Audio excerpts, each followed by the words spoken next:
Hello and welcome students. स्वागत है आपका आपके यूट्यूब चैनल बीइंग लर्नर्स में।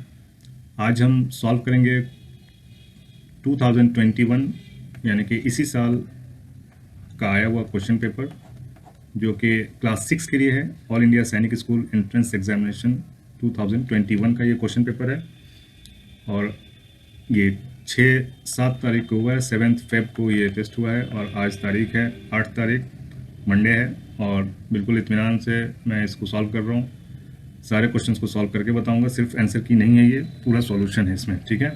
तो इत्मीनान से पूरे वीडियो को देखिए और समझने की कोशिश कीजिए और अपना मार्क्स भी चेक कीजिए, क्योंकि बहुत सारे चैनल्स ने इसके कुछ गलत आंसर्स भी बता दिए कहीं कहीं पे, ठीक है। तो स्टार्ट करते हैं क्वेश्चन नंबर 1 से, ठीक है। क्वेश्चन नंबर 1 में बोला है कि 21 बकरियां यानी कि 21 goats eat as much as 15 cows, ठीक है। 21 बकरियां उतना खाती हैं जितना 15 काउज खाते हैं। So how many goat eat as much as 35 cows. इस क्वेश्चन में हम क्या करेंगे, ऐसा करेंगे कि हम 35 काउज के बारे में पूछ रहे हैं, ठीक है। काउज के बारे में आपसे पूछ रहा है 35 काउज जितना खाती हैं तो बकरियां कितने खाएंगी, ठीक है। तो आप काउज का ही निकालें आप, तो 15 काउज यूनिटरी मेथड का क्वेश्चन है ये। 15 काउज के बराबर 21 बकरियां खाती हैं, ठीक है। तो एक काउ के बराबर कितनी बकरियां खाएंगी, 21/15, ठीक है। तो 35 काउज के बराबर कितना खाएंगे, 21/15 गुणे 35, ठीक है। तो 5 से 3 5 से 15, ठीक है। 5 से कट करेंगे, 3 से भी कर सकते हैं, 5 से करते हैं पहले, ठीक है। 3 से भी कर सकते हैं, 3 5 15, 3 7 21, 5 से 5 7 35, ठीक है। 7 7 49, तो आंसर आपका 49 यहाँ पे आ जाएगा, ठीक है। नेक्स्ट क्वेश्चन देखते हैं, क्वेश्चन नंबर 2 है, ठीक है। बहुत ही आसान क्वेश्चन आया था। ये पेपर बिल्कुल ही अलग है, हर साल के पेपर से अलग पेपर है, मैंने पहले ही आपको बता दिया था, ठीक है। मेरे वीडियोस में पहले ही मैंने बता दिया था आपको कैसा पेपर आने वाला है, और मेरे पढ़ाए हुए बहुत सारे क्वेश्चंस आए हैं डायरेक्ट, ठीक है। जिन्होंने मेरे प्रैक्टिस सेट से प्रैक्टिस किया होगा उनको पता होगा कि क्वेश्चंस कैसे आए हैं, ठीक है।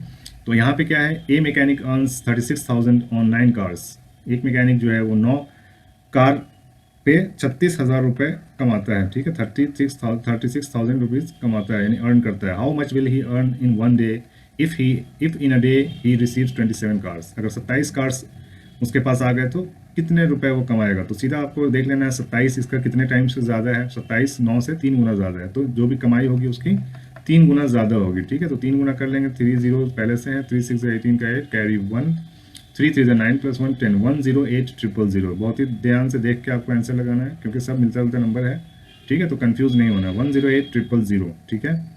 नेक्स्ट क्वेश्चन देखेंगे हम। क्वेश्चन क्या है, यदि x is to y, x और वाई का जो अनुपात है वो 3:5 दिया हुआ है, तो 3x + 4y 8x + 5y का अनुपात याद कीजिए। क्लास 6 के लिए ये क्वेश्चन है, तो ये मैं बोल सकता हूँ क्लास 6 को अलजेब्रा तो नहीं आता है, ठीक है। Algebra they don't know. तो क्या करेंगे, कुछ नहीं करना है आपको, x/y = 3/5 दे के रखा हुआ है, ठीक है। तो आप x की जगह पे आप 3 रख दो, y की जगह पे 5 रख दो, तो आपका काम हो जाएगा। तो क्या रखोगे, 3 इंटू क्या हो जाएगा, 3 3 9 हो जाएगा, 9 + 4 5 20, ठीक है। तो ये इस साइड में इतना आ गया, दूसरे साइड में क्या आ जाएगा, 8 इंटू 3, 8 3 24 प्लस 5 से गुणा करना है 5 को, y बराबर 5 है, तो 5 5 25 प्लस का 25, तो क्या आ जाएगा 29 4 5 9 2 2 4 49, ठीक है। ये सीधा सीधा आपको दे रखा है आंसर नंबर 3 में, आंसर हो जाएगा आपका 3, ठीक है। नेक्स्ट क्वेश्चन देखते हैं, क्वेश्चन नंबर 4। यदि 10 आदमी किसी कार्य को 4 दिन में कर सकते हैं तो उसी कार्य को 5 दिन में पूरा करने के लिए कितने आदमियों की आवश्यकता होगी, ठीक है। तो यदि 10 आदमी किसी कार्य को 4 दिन में करते हैं तो एक दिन में कितने हो जाएंगे, 1/4 × 10, ठीक है। एक दिन का ये काम का इतना हिस्सा एक दिन में होगा। अब इसी कार्य को 5 दिन में पूरा करना है, ठीक है। तो क्या करेंगे हम, तो इसको 5 कर लेंगे, ठीक है। तो 5 बाई कितना हो जाएगा, 5 दिन में इसी कार्य को 5 दिन में पूरा करना है, तो 5 दिन में इन लोगों का कितना काम हो जाएगा, 5/4 × 10, ठीक है। तो ये हो जाएगा 5 × 10, यानी कि 1/8 काम हो सकता है। तो इसमें कितने से मल्टीप्लाई करेंगे ताकि ये 1 हो जाए, तो हम 8 से मल्टीप्लाई करेंगे, ठीक है। तो हमारा पूरा काम 1 के बराबर होता है। तो कितने दिनों में हो जाएगा, 8 दिनों में 8 आदमियों की आवश्यकता होगी, या फिर 8 दिन में सेम आदमी 8 दिन में पूरे कर सकते हैं, ठीक है। तो यदि 10 आदमी किसी कार्य को 4 दिन में पूरा करते हैं तो उसी कार्य को अगर 5 दिन में ख़त्म करना है मुझे, ठीक है। तो 5 दिन में ख़त्म करने के लिए आपको 8 लोगों की ज़रूरत होगी, ठीक है, क्योंकि दिन बढ़ जा रहे हैं और 4 दिन में अगर ख़त्म करना है तो 10 आदमी की जरूरत है, 5 दिन में ख़त्म करना है तो दो कम में ही हो जाएगा। ठीक है, 8 आदमी ही पूरा कर सकते हैं उसको। ठीक है, ओके, क्वेश्चन नंबर 5 देखते हैं। एक एनसीसी कैंप में 1200 परीक्षार्थी भाग ले रहे हैं, जिनमें से 900 को गणतंत्र दिवस के कैंप में चुना गया है। ठीक है, in NCC camp 1200 trainees are participating, out of which 900 are selected. तो कितने सिलेक्ट हुए? 900 प्लस कितने बच गए? 300। 1200 टोटल है, तो 9 और 300। तो आपको बिल्कुल सही अनुपात निकालने के लिए, सही रेशियो के लिए आपको ध्यान रखना पड़ेगा पहले क्या पूछा है उसने। ठीक है, तो यहाँ पे आप देख सकते हैं हिंदी में समझ में आया, इंग्लिश में देख लीजिए, इंग्लिश में समझ में आया, हिंदी में देख लीजिए। What is the ratio between the number of selected and non selected? तो पहले सिलेक्टेड का पूछा है, तो सिलेक्टेड कितने हैं? 900 को गणतंत्र दिवस के कैंप में चुना गया, तो 900 is the selected one and 300 is the not selected and the non selected cadets. तो नॉन सिलेक्टेड कैडेट्स कितने हैं? 300। तो 0 से 0 कट गया, 3 3 9 और नीचे 1 है, तो 3:1 आ जाएगा आंसर। ठीक है, तो यहाँ पे 1:3 नहीं है, इसलिए कंफ्यूजन नहीं है, लेकिन 1:3 भी कभी कभी आंसर दे देते हैं तो वो कंफ्यूजन हो जाता है। तो यहाँ पे क्लियर कट है, बिल्कुल साफ है। क्वेश्चन नंबर, आंसर नंबर 3 इसका आंसर होगा। ठीक है, नेक्स्ट क्वेश्चन, यदि एक लड़का किसी पुस्तक को 450 रुपये बेचता है तो उसे 10% की हानि होती है। ठीक है, तो हानि होती है तो उसका कॉस्ट प्राइस क्या हो जाएगा? ठीक है, 10% लाभ प्राप्त करने के लिए विक्रय मूल्य कितना होना चाहिए? ठीक है, तो सब कितना होना चाहिए वो तभी हमको पता चलेगा जब हमको कॉस्ट प्राइस पता चल जाएगा। ठीक है, तो कॉस्ट प्राइस निकालने के लिए हम क्या करते हैं? सीधा 450 को हम गुणा कर देते हैं 100 से और डिवाइड कर देते हैं, नुकसान है तो 100 माइनस 10 से, दैट इज 90। अगर फायदा होता तो 110 से करते हैं। ठीक है, तो सीधा सीधा हिसाब है। ठीक है, 0 0 कट गया, 9 5 45, 500 रुपये की वो किताब है, कॉस्ट प्राइस आपकी 500 है, तो प्रॉफिट 10% चाहिए तो इसको आपको 550 रुपये में बेचना ही पड़ेगा। ठीक है, ठीक है, ठीक है। एक आदमी एक स्पीकर को 20% के लाभ पर बेचता है। A man sells one speaker for 7,500 at a profit of 20% and another speaker for 8,100 at a loss of 10%। Find his total loss और प्रॉफिट। क्या होता है? लॉस होगा या प्रॉफिट होगा, आपको टोटल फाइंड करना है इसमें। ठीक है, तो सबसे पहले तो हम देखेंगे कि कितना 20% फायदा हुआ, तो कितना फायदा होगा, कॉस्ट प्राइस इसकी क्या थी। ठीक है, तो इसकी कॉस्ट प्राइस आपकी आ जाएगी कितनी? ठीक है, कॉस्ट प्राइस 75, जैसे अभी पिछले क्वेश्चन में हमने किया, 7500 मल्टीप्लाई बाई 100 डिवाइडेड बाई 120। ठीक है, तो 20 10 से हो जाएगा और ये कट जाएगा 12 से, 12 6 जा 72। ठीक है, 12 6 72, 12 2 जा 24, 60 बजे 12 5 60। ठीक है, ये 0 से ये 0 कट जाएगा, 6,250 रुपये इनके कॉस्ट प्राइस आ गए। तो प्रॉफिट कितना हुआ? 20% प्रॉफिट के हिसाब से प्रॉफिट कितना? 7,500 में से माइनस कर देंगे। ठीक है, तो 250 रुपये ये होगा, 500 में से 250, तो 1,1250 ऐसा इनको प्रॉफिट होगा। ठीक है, 1250 रुपये प्रॉफिट हो गया यहाँ पे। लेकिन लॉस कितना हो रहा है? दूसरे स्पीकर को 10% की हानि पर इतने में बेचता है, सेलिंग प्राइस से। तो सेम मेथड से हम यहाँ पे भी फाइंड कर लेंगे कितना अपने को नुकसान हुआ। ठीक है, लाभ हानि कितना हुआ? तो 8100, फिर वैसे ही मल्टीप्लाई 100 डिवाइडेड बाई, यहाँ पे हानि है तो हम 90 से डिवाइड करेंगे। ठीक है, तो 1010 से कट जाएगा, 9 9 से 81, 900 यहाँ हो गया और 10 यहाँ, यानी कि 9,000 यहाँ पे इनका क्रय मूल्य था, यानी कि कॉस्ट प्राइस 9,000 था और 8,100 में बेचा इन्होंने, तो 900 का लॉस हुआ। ठीक है, तो टोटल जो लॉस, यानी कि 1250 का फायदा हुआ, 900 रुपये का लॉस हुआ, तो टोटल कितना हो गया? 9 3 12 350 रुपये का इनको फायदा ही हुआ। ठीक है, तो लाभ हो गया इनको 350 रुपये का, यहाँ पे आंसर 4 हो जाएगा।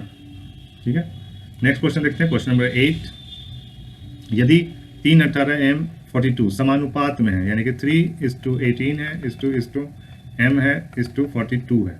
ठीक है, तो इस टाइप के क्वेश्चन मैंने बहुत सारे कराए हुए हैं। ये कितना है इनके बीच का रेशियो? 3 6 18 है, तो कितने से 6 से मल्टीप्लाई करेंगे कि आ जाएगा 42? 7 से, तो M की जगह पर 7 रहेगा तो आपका 42 अनुपात आ जाएगा, तो यहाँ पे आंसर हो जाएगा आपका 7। ठीक है, नेक्स्ट क्वेश्चन है क्वेश्चन नंबर 9। ठीक है, क्वेश्चन नंबर 9 में क्या? सरल कीजिए, आपको यहाँ पे सरल करना है, यानी कि सिंप्लीफाई करना है, सिंप्लीफाई दिस। तो सिंप्लीफाई में क्या है आपका? 0.05 है, 1.5 है, ये डिवाइड है यहाँ पे, फिर मल्टीप्लाई है, उसके बाद 0.5 है। तो सबसे पहले आप क्या करते हैं? सबसे पहले आप डिवाइड करते हैं। ठीक है, आप डिवाइड करेंगे यहाँ पे, तो सबसे पहले तो आपका जो पहले से है 0.05 वो तो वैसे ही रहेगा, प्लस 1.5 भी वैसे ही रहेगा, मल्टीप्लाई, और ये 10 से जब डिवाइड करेंगे तो ये हमारा हो जाएगा 0.5। चूँकि सब पॉइंट में है तो इसको भी हम पॉइंट में ही रख लेते हैं, मल्टीप्लाई बाय 0.5। अब जब आप ये मल्टीप्लाई करेंगे तो क्या हो जाएगा? अब डिवाइड के बाद आपको मल्टीप्लाई करना है इन सब में। ठीक है, तो मल्टीप्लाई करेंगे तो 5 5 25, 25 5 125, 12 कैरी आ गया, 25 1 25 प्लस 12 37। ठीक है, अब यहाँ पे कितने डिजिट्स के बाद है? 1 2 3 3 डिजिट्स के बाद आपका पॉइंट है, तो यहाँ पे एक पॉइंट लगा देंगे और इसको ऐड कर देंगे। ठीक है, 0.075 है, इसमें ऐड करेंगे 0.05, तो 5 ये आ गया, 7 5 12 का 2 हासिल 1 3 1 4 0 0.425। ठीक है, यहाँ पे आपका सीधा सीधा आंसर दे रखा है, आंसर नंबर 3। ठीक है, नेक्स्ट क्वेश्चन की तरफ बढ़ते हैं। क्वेश्चन नंबर 10, सरल कीजिए, सरल करना है आपको। ठीक है, इस यहाँ पे भी सरल है, यानी कि सिंप्लीफाई करना है। यहाँ पे सबसे पहले तो आप ब्रैकेट खोलेंगे, इस ब्रैकेट को सॉल्व करेंगे, इस ब्रैकेट को सॉल्व करेंगे, तो क्या हो जाएगा, यहाँ पे सॉल्व करेंगे तो ये 7 9 से 60, ये जोड़ है, गुणा नहीं है, जोड़ है, भाग भी नहीं, ये प्लस का साइन है। ठीक है, 9 7 16 6 हो गया, हासिल 1, ये हो गया 96। ठीक है, अब यहाँ पे करेंगे, यहाँ पे इस ब्रैकेट में सबसे पहले आप इसको डिवाइड करेंगे तो 11 आ जाएगा। ठीक है, प्लस है 9 2 18, इसका माइनस का 7 है, तो क्या हो जाएगा, 11 प्लस 18 कितना हो जाएगा, 29। ठीक है, 8 1 9 1 1 2, 29 माइनस का 7 यानी कि 22। यहाँ पे क्या आ जाएगा, आपको 22 मिलेगा। फिर यहाँ पे डिवाइड है, तो ऐसा कर सकते हैं हम लोग, फिर से यहाँ पे लिख सकते हैं 7 + 5 माइनस का 2 इंटू 96 माइनस 94, यहाँ पे आपको मल्टीप्लाई करना पड़ेगा, प्लस आपका 22 है डिवाइडेड बाई 11 है। ठीक है, अब यहाँ पे डिवाइड करना पड़ेगा, तो ये 2 आ जाएगा, 11 2 22 प्लस क्या हो जाएगा, ये आपका 22 था। ठीक है, 22 को तो हो गया, उसके बाद ये 94 है। ठीक है, ये डिवाइड है, यहाँ प्लस नहीं है, ये डिवाइड है। ठीक है, ये डिवाइड है, 94 डिवाइडेड बाई 2 है, तो इसको भी कर सकते हैं हम, इसको डिवाइड करेंगे तो क्या आ जाएगा, 94 डिवाइडेड बाई 2, यहाँ पे लिखना भूल गए हैं। ठीक है, फिर से इसको लिख लेते हैं, गड़बड़ हो जाएगा नहीं तो। ठीक है, ये 22 आ गया था हमारा। ठीक है, ये हमारा 96 था। ठीक है, ये बाहर है, बाहर इसको हम डिवाइड कर सकते हैं, 2 4 8 2 7 14 47 है। ठीक है, ये डिवाइड बाई 11 हो गया, ये प्लस आ गया बीच में, ये माइनस आ गया, ये मल्टीप्लाई है 2 से, माइनस है 5 प्लस का 7 है। ठीक है, अभी यहाँ पे 2 आ जाएगा, 11 2 22 प्लस 47 माइनस, ये मल्टीप्लाई करेंगे, 2 6 12 2 हासिल 1 2 9 18 प्लस 1 19 192 माइनस का 7 और 5 12। ठीक है, 12 प्लस 2 14 हो जाएगा। ठीक है, 14, इसको इसको जोड़ देंगे, 14 माइनस कर देंगे, इसमें से 14 में से इन दोनों को जोड़ के माइनस कर देंगे, माइनस 7 + 2 9 4 9 4 13 का 3 हासिल 1 1 2 2 39 माइनस का 14। ठीक है, तो आंसर भी माइनस में ही आएगा, 4 और 5 9, 1 और 2 3, और ये 2 पहले से, तो माइनस 225। ठीक है, सेकंड वाला आंसर आ गया। टाइम टेकिंग है बस, लेकिन बॉड मास का यूज़ करके आपको बिल्कुल हिसाब से इसको सॉल्व करना पड़ेगा, तभी सही आंसर आएगा, नहीं तो फंस जाएंगे बीच में आप। ठीक है, नेक्स्ट क्वेश्चन देखेंगे हम लोग, क्वेश्चन नंबर 11। एक कक्षा में 20 लड़कों का औसत भार 160 केजी है, तो शेष 5 लड़कों का 50 केजी है, तथा सब कक्षा के सभी लड़कों का औसत भार ज्ञात कीजिए। ठीक है, the average weight of 20 boys in a class is 160। So 20 boys का कितना है, 160 है एवरेज भार। ठीक है, तो टोटल भार कितना हो जाएगा 20 बॉयज़ का, 16 2 32, यानी कि 3200 केजी भार रह जाएगा 20 बॉयज़ का। और रिमेनिंग 5 बॉयज़ का भार कितना हो जाएगा, 5 इंटू 50, ये हो जाएगा 5 5 25 250, 3200 और 250। ठीक है, तो ये हो जाएगा 3450। तो टोटल वेट हो गया बच्चों का 3450, और टोटल बच्चे कितने हो गए, 20 और प्लस 5 25, तो 25 से आप इसको डिवाइड कर दो। ठीक है, 25 × 25, 9 बचा 95, 25 दिया 75। ठीक है, 75, 95 में से 75 माइनस करेंगे 20, ये 200 हो जाएगा, 25 8 is 200। So answer is 138 kg is the average weight of the total boys in the class. Okay, next question is question number 12। एक समूह में 7 विद्यार्थियों द्वारा प्राप्त औसत अंक 226 है। ठीक है, एवरेज का है ये भी क्वेश्चन। एक समूह के में 7 विद्यार्थियों द्वारा प्राप्त औसत अंक 226 है, यदि उनमें से 6 द्वारा प्राप्त किए गए अंक इतने हैं। ठीक है, 6 लोगों का अंक ये आपको दिया हुआ है। ठीक है, तो 7वें विद्यार्थी का प्राप्त किए गए अंक ज्ञात कीजिए, ये आपका औसत दे रखा है, तो टोटल आप मल्टीप्लाई करेंगे, 7 विद्यार्थियों द्वारा प्राप्त औसत अंक 226 है, तो 7 इंटू आप कर लेंगे। ठीक है, 7 इंटू 226, तो you will get 7 6 42 carry 4, 7 2 14 plus 4 18, 8 carry 1, 7 2 14 plus 1 15, 1582। You got the total marks of 7 students 1582। अभी आपके 6 बच्चों के टोटल मार्क्स कितने हैं, तो ये आपके टोटल मार्क्स हैं 6 बच्चों के 340 180 260 56 275 307। Now you can add it. 7 plus 5, 12. 12 plus 6, 18. 18 plus 0, 18 plus 0, 18 plus 0, 18. 18 का 8 carry 1. So 1 plus 0, 1. 1 plus 7, 8. 8 plus 5, 13. 13 plus 6, 19. 19 plus 8, 19 plus 8, it is 27. And then 27 plus 4, it is 27 plus 4. So 28, 29, 30, 31. 31 का 1 carry 3. Okay, 3 plus 3, 9. 3 plus 3, 6. 6 plus 1, 7. 7 plus 2, 9. 9 plus 2, 11. 11 plus 3, 14. Okay, so you got 1418. For the 6 students, total mark is 1418. Now you can subtract it.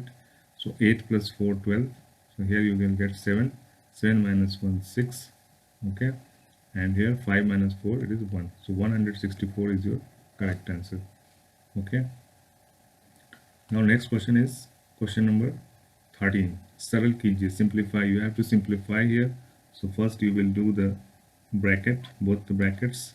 Okay, so first bracket you will get 8 plus 4, 12 minus 2, 10.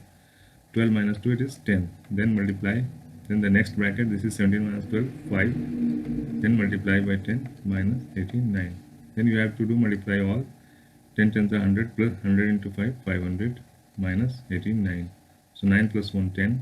Then 9. So 8 minus 9 minus 8 is 1. Then it is 4. So 411 is your correct answer.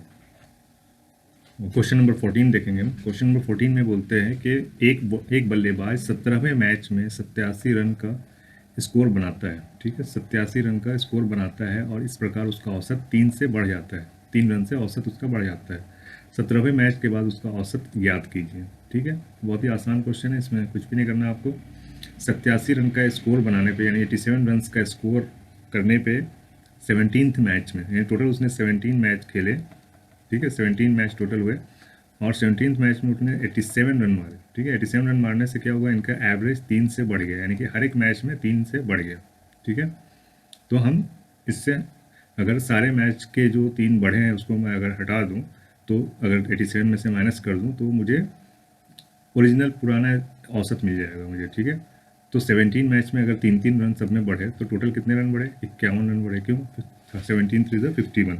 ठीक है, तो मैं 51 अगर इसमें से minus कर देता हूँ तो ये 36 आ जाता है. ये आपका पुराना औसत आ गया. ठीक है, 87 रन मारने से 3 रन बढ़ जाते हैं हर एक मैच में. औसत बढ़ना मतलब कि हर एक मैच में बढ़ रहा है. तो आपने 51 माइनस कर दिया इसमें से, तो ये आ गया 36. ये आपका पुराना औसत आ गया. आंसर ये 36 नहीं है. ठीक है, आंसर क्वेश्चन पूछा जा रहा है कि 17वें मैच के बाद उसका औसत ज्ञात कीजिए. तो ये 17वें मैच से पहले का औसत है. ठीक है, 36 था, अब 3 सब में बढ़ गया, यानी औसत 3 से बढ़ गया, तो नया उनका औसत हो जाएगा 17वें मैच के बाद 39 का. ठीक है, करेक्ट आंसर यहाँ पे 39 हो जाएगा. 36 प्लस 3, 39. ठीक है, फॉर एग्जाम्पल अगर 3 की जगह पे अगर मैं 2 रख देता हूँ, ठीक है, तो 17वें मैच के बाद अगर 87 रन स्कोर बनता है और इस प्रकार उनका औसत 2 से बढ़ जाता है, तो क्या करेंगे हम, 17 टू 34 माइनस करेंगे सिर्फ. ठीक है, 87 में से 34 माइनस करेंगे. 4 3 7 और 3 5 8, 53 उनका पुराना औसत था, जो कि 3 से बढ़ने के बाद 58 हो जाएगा. ठीक है, सॉरी 2 से बढ़ने के बाद 55 हो जाएगा. ठीक है, फॉर एग्जांपल मैंने लिया था, तो यहाँ पे करेक्ट आंसर 39 हो जाएगा. ठीक है, नेक्स्ट क्वेश्चन देखते हैं हम. Question number 15. 1 3 5 7 9 11 13 का औसत क्या है. कुछ नहीं करना, आपको सबको जोड़ देना है, डिवाइड कर देना है. कितने से, 1 2 3 4 5 6 7 से. ठीक है, तो जोड़ लेते हैं, क्या हो जाएगा, यूनिट प्लेस को जोड़ते हैं. 3 + 1 4, 9 4 13, 13 7 20, 5 25, 3 28 और 29 का 9, हासिल 2 बचा आपका. ठीक है, तो एक 3 और एक ये 4, तो 49/7 करेंगे तो 7 आ जाएगा. तो आंसर इसका है आपका 7. ठीक है, औसत इसका 7 है. सिंपल क्वेश्चन है. नेक्स्ट क्वेश्चन देखते हैं. Question number 16. यदि y का x% 100 है तथा z का y% 200 है, तो x और z के बीच संबंध ज्ञात कीजिए. ठीक है, तो परसेंट हम कैसे निकालते हैं, y का x%, तो y को मल्टीप्लाई कर देते हैं हम x से, y into x divided by 100 कर देते हैं. तो ये हो गया आपका y का x% और z का y%, तो z into y divided by 100. ठीक है, तो यदि y का x% z है तथा y 100 है, सॉरी y का x परसेंट 100 है तथा z का y परसेंट 200 है, तो ये बराबर है 100 के और ये बराबर है 200 के। ठीक है, तो इसको जब हम सही से लिखेंगे तो y into x is equal to 4 zero हो जाएंगे यहाँ पे। ठीक है, और यहाँ पे आपका z into y is equal to 200 into 00 और बढ़ जाएंगे। ठीक है, अब इनको अगर हम ये कर लें और डिवाइड कर दें एक दूसरे से तो क्या हो जाएगा, ये x नहीं है z इंटू वाई है। ठीक है, तो y से y ये कट जाएगा और x अपॉन z हो जाएगा। ठीक है, और यहाँ पे आपके 4 जीरोज़ यहाँ हैं, 4 जीरोज़ यहाँ हैं, तो आपको क्या मिल गया, आपको ये मिल गया कि x upon z is equal to 1/2 मिल गया। ठीक है, अभी क्रॉस मल्टीप्लाई करेंगे तो 2x is equal to z मिल जाएगा आपको। ठीक है, तो 2x is equal to z कहाँ है, आपका थर्ड ऑप्शन है, z is equal to 2x। Okay, easy question था, कुछ भी नहीं था इसमें। नेक्स्ट क्वेश्चन देखेंगे, क्वेश्चन नंबर 17। ओके,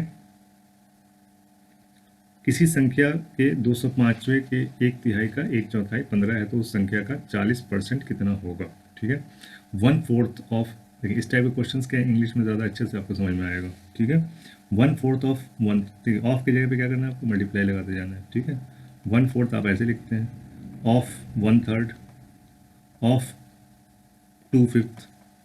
ठीक है, ऑफ ए नंबर, किसका ऑफ, फिर of a number is, suppose that number is x is equal to 15। Simple है, इसको मल्टीप्लाई करना है ऊपर से ऊपर नीचे से नीचे, तो मल्टीप्लाई करने से हमें यहाँ पे एक कट जाएगा, 2 2 4। ठीक है, तो ऊपर 1 है तो 1 इंटू 1 इंटू एक्स क्या बचेगा आपका, एक्स हो जाएगा, और नीचे क्या हो जाएगा, 2 3 6 6 5 30। ठीक है, इज इक्वल टू 15। अब x इज इक्वल टू आपको यहाँ पे क्या मिल जाएगा, 15 into 3 45 and 1 0 is there.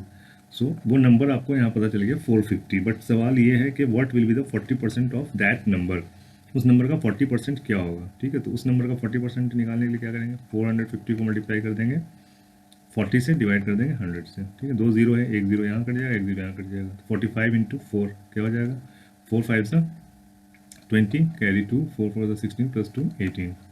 So correct answer is 180। Third one is the correct answer. Okay, next question देखेंगे, क्वेश्चन नंबर 18। एक लाइब्रेरी में औसतन 510 आगंतुक रविवार को और 240 अन्य दिन में आते हैं। A library has an average of 510 visitors on Sundays and 240 on other days. यानी संडे के दिन जो विजिटर्स का नंबर है वो 510 विजिटर्स आते हैं संडे को। ठीक है, और 240 ऑन अदर डेज, 240 अदर दिन में आते हैं। पर डे 240 आते हैं संडे के अलावा, 2 अलग दिन है। ठीक है, Monday Tuesday Wednesday Thursday Friday Saturday. ठीक है, क्वेश्चन क्या पूछा जा रहा है, the average number of visitors in a month. ठीक है, मंथ कितने दिन का है, 30 दिन का मंथ है, तो एवरेज विजिटर्स आपके कितने आएंगे, तो जो भी टोटल विजिटर्स हैं उनको 30 से डिवाइड कर दो तो आपके एवरेज विजिटर्स आ जाएंगे। लेकिन यहाँ पे सवाल है कि डेली सबका सेम नहीं है, संडे को कुछ और नंबर है और अदर डेज का कुछ और नंबर है, तो आप 30 से मल्टीप्लाई नहीं कर सकते हो, तो आपको ये चेक करना पड़ेगा कि कितने संडेज उस महीने में आते हैं। ठीक है, तो स्टार्टिंग विथ संडे, संडे से अगर स्टार्ट करते हैं, ठीक है, कोई भी महीना अगर संडे से स्टार्ट करते हैं, ठीक है, तो वीक जो ख़त्म होता है वो आपका सैटरडे को वीक ख़त्म होता है। ठीक है, संडे से स्टार्ट करते हैं कोई भी वीक, फर्स्ट डे आपका संडे है तो second third fourth fifth sixth और 7th डे जो होगा आपका सैटरडे होगा। ठीक है, तो इस तरह से आपके कितने हफ्ते हो जाएंगे 30 दिन में, 4 हफ्ते और 5 हफ्ते, यानी कि 4, ये पहला हफ्ता, दूसरा हफ्ता, तीसरा हफ्ता, चौथा हफ्ता। ठीक है, तो 4 4 7 28, यानी जो 28th डे होगा आपका वो सैटरडे होगा, और लास्ट में जो 5वें हफ्ते में 2 दिन मिलेंगे आपको, एक मिलेगा आपको संडे और एक मिलेगा आपको मंडे। ठीक है, तो 30 दिन का हिसाब ऐसे हो गया कि आपको 5 संडे मिलेंगे। ठीक है, 1 2 3 4 और ये 5। ठीक है, तो टोटल आपको 5 संडेज मिलेंगे और 25 अदर डेज मिलेंगे। ठीक है, तो 5 से हम मल्टीप्लाई कर देंगे संडे वाला नंबर यानी कि 510, और उसमें ऐड कर देंगे हम 240 वाला, कितने दिन, 200 बाकी बचे 25 दिन, ये अदर डेज है। ठीक है, तो अदर डेज आपका हो गया 25 और ये संडे हो गए 5, टोटल हो गए 30 दिन। 30 दिन का हिसाब टोटल कितने आ गए आपके पास, जो विजिटर्स हैं टोटल विजिटर्स हो गए 500, 5 5 5 5 25, 2550 संडे के दिन हो गए, प्लस 25 से गुणा करेंगे, 2500, 25 4 100 का 0, कैरी 10, 25 2 50 प्लस 10 60, यानी 6000 अदर डेज में आ गए और 2550 संडेज के दिन आ गए। तो टोटल कितने हो गए, 6000, 2000 प्लस 2000 8550। 8550, ठीक है।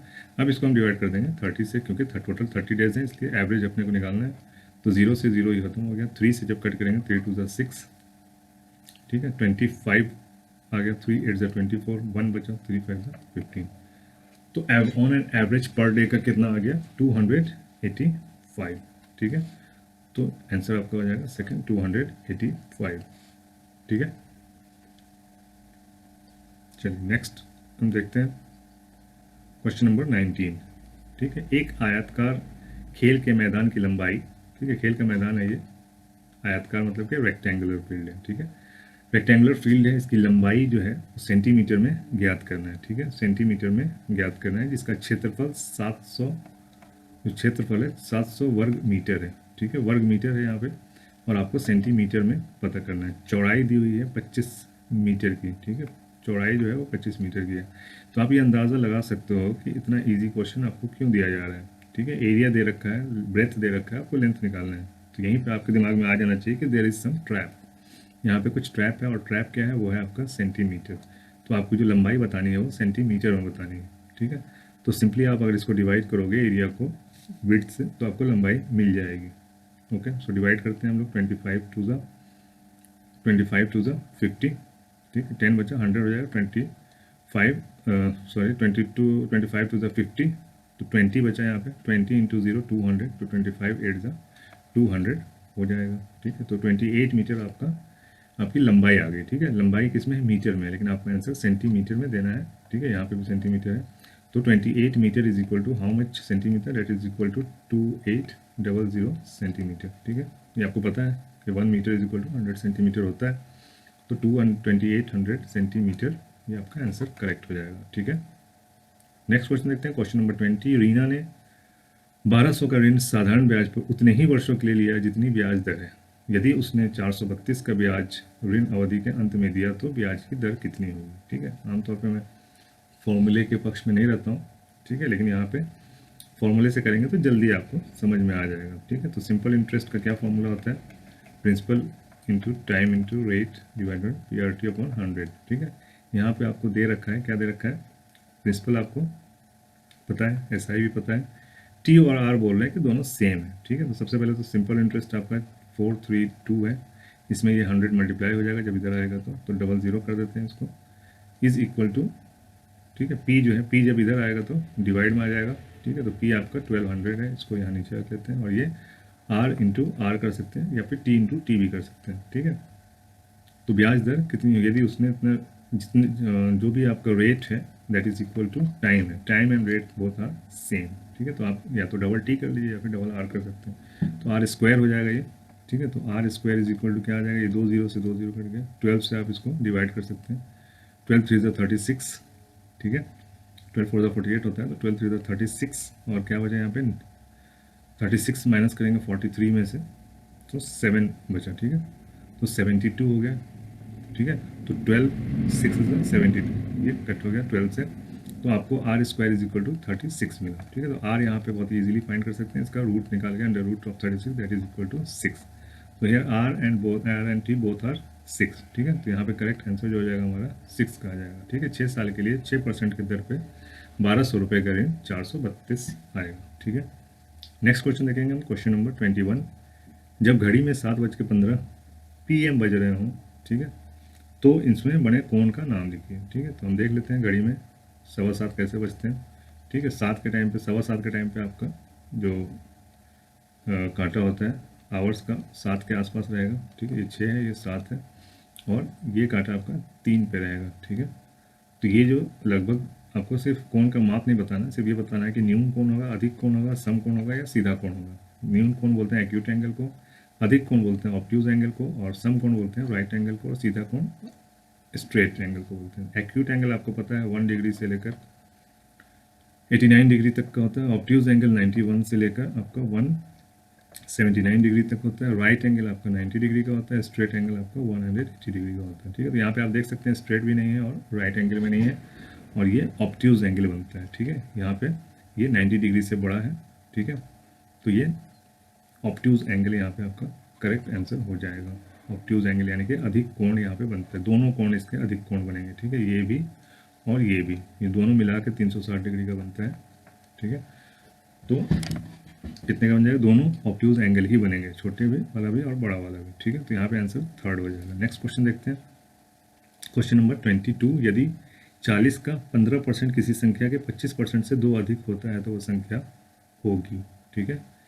यदि 40 का 15%, ठीक है, 40 का 15% कितना हो जाएगा, 40 का 15% ये हो गया किसी संख्या के, ठीक है, किसी संख्या मतलब कि x कोई संख्या ले लेते हैं, उसके 25%, यानी कि ये 25% हो गया, से 2 अधिक है, यानी ये 2 अधिक है किससे, इससे।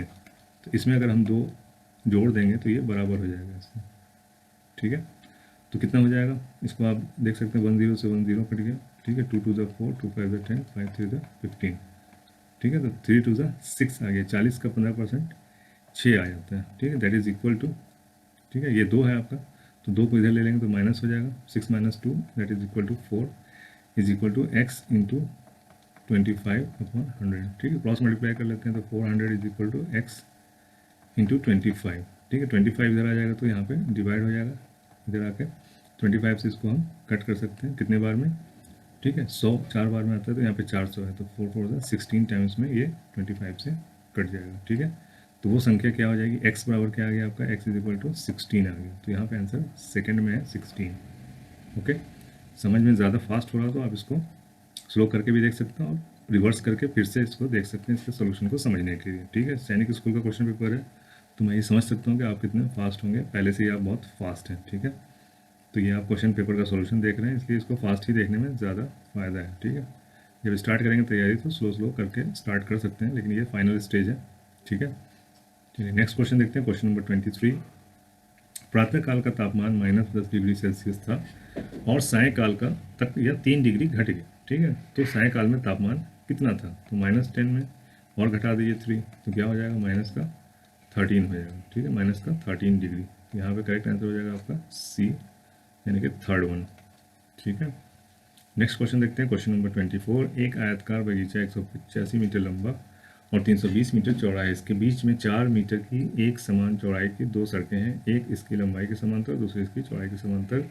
1.25 प्रति वर्ग मीटर के से सड़कों को लेवल समतल कराने का लागत ज्ञात कीजिए, ठीक है। तो ये आपका एक बड़ा सा रेक्टेंगल बना लेते हैं, क्योंकि इसमें रोड भी बनाना है आपको, ठीक है। ये रेक्टेंगल है और इनका कहना है कि विड्थ के पैरेलल भी और लेंथ के पैरेलल भी 2 रोड ऐसे जाती है इसमें से, ठीक है। तो ये हो गया आपका लेंथ के पैरेलल और ये हो गया आपका विड्थ के पैरेलल, ठीक है। तो आपको इस एरिया का, यानी ये जो एरिया बनेगा, ठीक है, ये एरिया के डेवलपमेंट का खर्चा बताना है कि कितना खर्चा लगेगा इस एरिया को डेवलप करने के लिए। और डेवलपमेंट का चार्ज क्या है, 1.25 पर स्क्वायर पर प्रति वर्ग मीटर है, यानी पर स्क्वायर मीटर का जो खर्चा है वो 1.25 है। तो सबसे पहले तो हमको एरिया फाइंड करना पड़ेगा, ठीक है। 220 मीटर चौड़ा और इस 185 मीटर लॉन्ग, यानी 185 है बाई 220 मीटर लॉन्ग है, ठीक है। 220 मीटर बाई 185 मीटर, ठीक है। तो क्या कर लेंगे हम, इसमें जो ये एरिया आप जो देखेंगे, ठीक है, ये एरिया है वो दोनों एरिया में कॉमन आएगा, ठीक है। इस एरिया में और इस एरिया में, दोनों एरिया में ये एरिया कॉमन आएगा, ठीक है। तो इसको एक बार ही लेना है इस वाले एरिया को, ठीक है। यहीं पे बच्चे गलती करते हैं, इसको 2 बार ले लेते हैं, ठीक है। तो सबसे पहले देखेंगे हम इस वाले एरिया को लेते हैं, ठीक है। तो इसका एरिया हो जाएगा आपका 220, ठीक है। ये कितना है, 4 मीटर की एक समान चौड़ाई, चौड़ाई 4 मीटर की है, ठीक है। ये 4 है, यहाँ से यहाँ तक की 4 है, ठीक है। तो 4 इंटू, जब इसकी लंबाई, ये लंबाई लेंगे, ठीक है, अगर ये चौड़ाई लेंगे यानी 220 चौड़ाई लेंगे, इसमें गुणा करेंगे 4 से, तो आपका एरिया हो जाएगा एक चौड़े वाले इसका, तो एक रोड का एरिया हो जाएगा आपका 0 4 2 8 4 2 8 880 स्क्वायर मीटर, ठीक है। और दूसरे वाले का एरिया हो जाएगा आपका 185 मल्टीप्लाई बाई 4, चौड़ाई सेम है, तो ये हो जाएगा 4 5 20 0 carry 2 4 8 32 34 carry 3 4 1 4 plus 3 740 square metre, ठीक है। इसमें कॉमन जो आपका है वो है 4 इंटू 4 का एरिया जो है वो कॉमन है, तो 4 इंटू 4 का एरिया आपको माइनस कर देना है, 4 4 16 स्क्वायर मीटर आपको इसमें से माइनस कर देना है, ठीक है। तो 880 स्क्वायर मीटर है, जिसमें जोड़ देना है आपको 740 स्क्वायर मीटर, तो ये आपका आ जाएगा 0, 8 से 12 कर दो, हासिल 1, 8 7 15 1 16, 1620 स्क्वायर मीटर है। इसमें से आपको 16 स्क्वायर मीटर माइनस कर देना है, क्योंकि ये कॉमन है, दोनों रोड के बीचों बीच है। ठीक है, तो एक ही एरिया में लेंगे, एक से माइनस कर लेंगे। ठीक है, तो 6 4 10 हो जाता है, यहाँ पे 1 1 0 हो जाएगा, और ये 6 1, सो 1604 स्क्वायर मीटर है। अब क्या करेंगे हम, 1.25 प्रति वर्ग मीटर से इसके डेवलपमेंट का पैसा है, तो इसको मल्टीप्लाई कर देंगे हम किससे, 1.25 से। ठीक है, तो जब इसको मल्टीप्लाई करेंगे तो सीधा सीधा मल्टीप्लाई कर लेते हैं हम, 5 से पहले कर लेते हैं, 5 4 द 20, कैरी 2, 5 0 0 2, 5 6 30 का 0, कैरी 3, 5 1 5 प्लस 3 8। ठीक है, 2 से करेंगे, 2 4 द 8, 2 0 0, 2 6 2 2, कैरी 1, 2 1 2 प्लस 1 3, 1 से करेंगे तो 4 0 6 1। ठीक है, टोटल आ जाएगा 0, 8 2 10 का 0, हासिल 1, 4 1 5, 8 2 10 का 0, हासिल 1, 6 3 9 1 10 का 0, हासिल 1। ठीक है, अब ये पॉइंट था तो ये पॉइंट यहाँ डाल देंगे, तो 2005 रुपये आपके लगेंगे इसको टोटल डेवलपमेंट कराने के लिए, रोड के रिपेयरिंग के लिए, जो भी खर्चा है आपका 2005 रुपये का खर्चा आएगा इतने रोड को डेवलप करने के लिए। ठीक है, लेवलिंग के लिए, find the cost of the levelling of the roads at 1.25 per square metre. So you will have to spend 2005 rupees for the leveling of the roads। ठीक है, नेक्स्ट क्वेश्चन देखते हैं, क्वेश्चन नंबर 25। ठीक है, नीचे तालिका में न्यूयॉर्क शहर के पिछले वर्ष के अधिकतम तापमान दर्शाए गए हैं। ठीक है, इस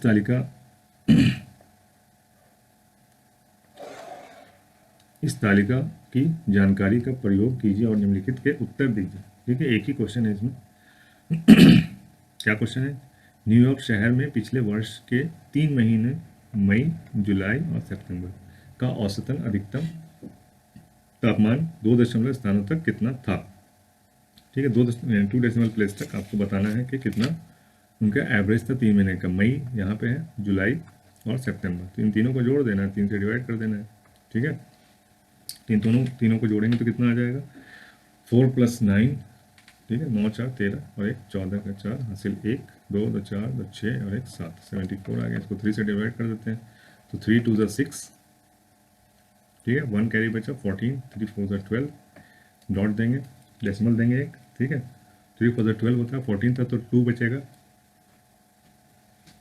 ये 20 हो जाएगा। ठीक है, तो 3 6 ज़ा 18, फिर 2 बचेगा, 3 6 ज़ा 18। ठीक है, तो 24.66 इसका आंसर आएगा। 2 ही डेसिमल प्लेस तक आपको लेना है, 24.66 करेक्ट आंसर आपका ये हो जाएगा। ठीक है, नेक्स्ट क्वेश्चन देखेंगे, क्वेश्चन नंबर 26।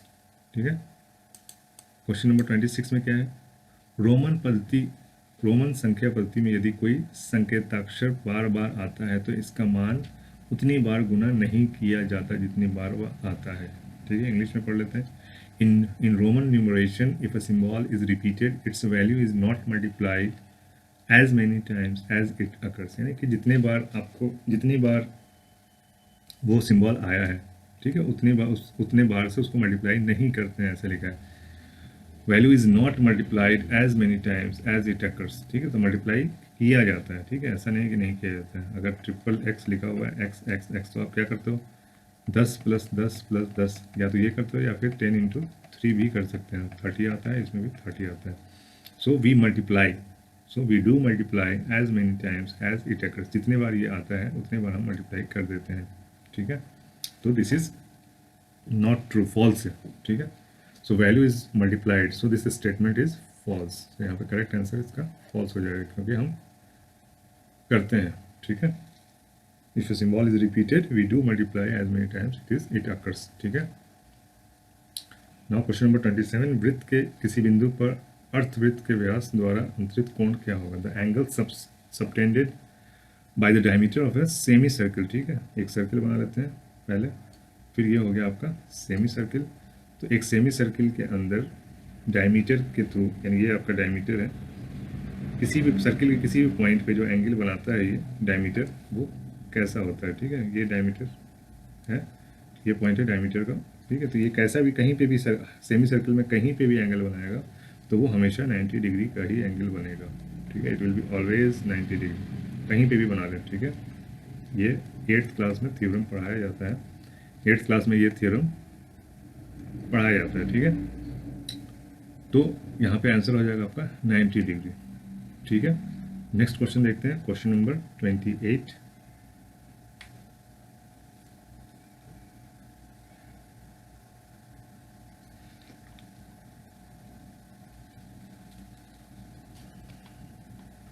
एक बड़े घन का प्रत्येक भाग 44 सेंटीमीटर है। ए big cube has each portion 44 centimetre. ठीक है, एक बड़ा सा घन है, घन मतलब कि क्यूब बोलते हैं, ठीक है, क्यूब है बड़ा सा, ठीक है, उसके कितने हैं, a big cube has each portion 44 centimetre, हर एक पोर्शन जो है वो 44 सेंटीमीटर का है।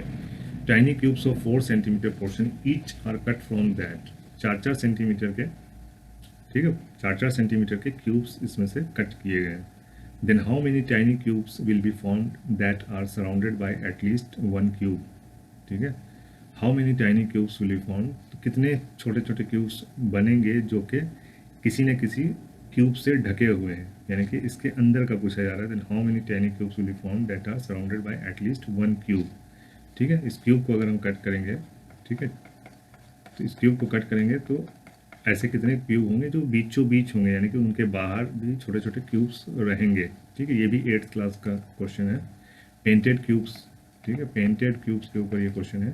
एक्चुअली ये इस क्वेश्चन में ये पूछा जा रहा है कि अगर किसी क्यूब को पेंट कर दिया जाए तो कितने क्यूब्स ऐसे होंगे जिनके ऊपर कोई भी पेंट नहीं होगा। ठीक है, कितने क्यूब्स ऐसे मिलेंगे कट करने पे जिनके ऊपर कोई भी पेंट नहीं होगा, यानी कि वो अंदर के क्यूब्स होंगे। आप तो पेंट करोगे तो बाहर के क्यूब्स पे पेंट करोगे, जब कट करोगे तो अंदर भी निकलेगा, अंदर के क्यूब्स। ठीक है, तो वो अंदर के क्यूब्स का नंबर पूछा जा रहा है। ठीक है, तो यहाँ पे जब आप 44 सेंटीमीटर का है ये, और 4-4 सेंटीमीटर का जब आप कट करेंगे तो 44 डिवाइडेड बाई 4 कर देंगे तो 11/11/11 का ये क्यूब बनेगा। ठीक है, 11। ठीक है,